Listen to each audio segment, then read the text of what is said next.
Those who learn that love means staying quiet. You hesitate before you speak, not because you have nothing to say, but because somewhere inside you, a small voice is already asking if it will be too much.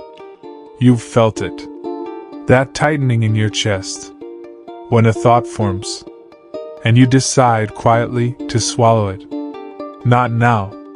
Not this. Not me.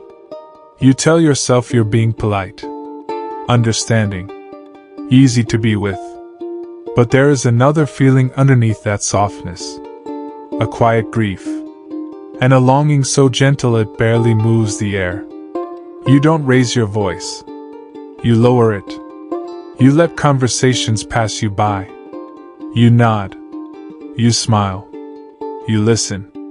And sometimes you feel like you are watching your own life through glass. There is a moment you know well. Someone asks how you are. You open your mouth, and something real almost comes out. Then you feel it. The calculation. How much of this can I say before I become inconvenient? So you edit yourself. Down. Down. Down. I'm fine. And part of you disappears again. You don't call it loneliness. You call it being independent. Low maintenance. Strong.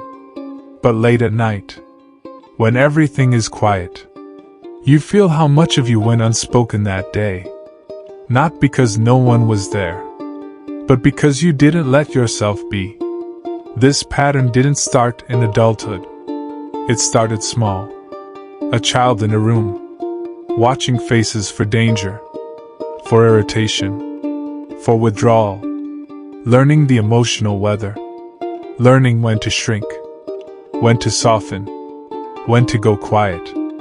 Not because silence was peaceful, but because silence was safe. When you were calm, they stayed. When you were easy, they didn't pull away. When you didn't need too much, you were allowed to be there. So you learned. Love means not taking up space. Love means staying quiet. It becomes invisible over time. It feels like personality. You think you are just introverted, just thoughtful, just low drama. But notice how you apologize before you even ask. Notice how you rehearse sentences in your head until they lose their edges. Notice how you laugh off things that hurt, so no one has to deal with them. Notice how your needs arrive, already embarrassed. You are not avoiding conflict. You are avoiding disappearance. Because once, long ago, being too much meant being alone.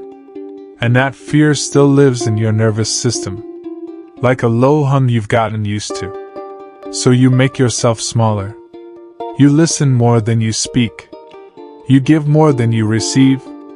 You understand more than you are understood. People call you easy to love. They don't see the parts of you that never get invited into the room. And slowly, without anyone meaning to, you begin to feel invisible. Not because you are unseen, but because you learn not to show. There is a question underneath all of this. It waits quietly. What happens inside a person who learned that being silent is the only way to be loved? It becomes a kind of emotional choreography. You sense when someone is drifting, and you pull back before they can leave. You feel disappointment rising, and you swallow it. So it doesn't become a burden. You need something, and you talk yourself out of it before anyone else has the chance. Not asking, not wanting, not needing. It looks like strength. It is actually self-erasure. Not dramatic, not obvious. Just 1,000 tiny disappearances. You become the one who doesn't interrupt. The one who doesn't complain. The one who doesn't demand. The one who is always okay. And then you wonder why you feel so far away from the people who say they love you.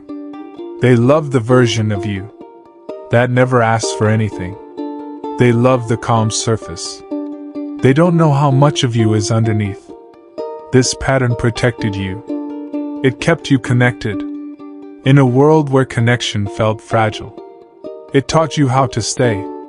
But it also taught you how to leave yourself.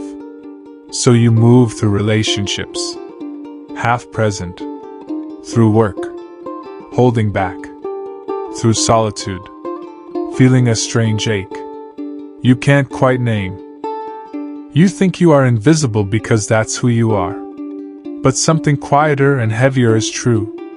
You became invisible. To survive. Silence kept you safe. It let you stay in the room. It let you keep love. It let you belong.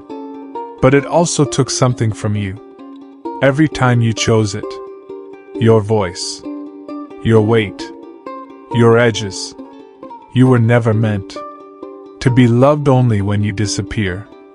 You were meant to be here. And now, as the quiet settles again, you can feel what it cost. Not as a tragedy, just as a truth. A soft one. A heavy one. Silence kept you safe. It was never who you truly are.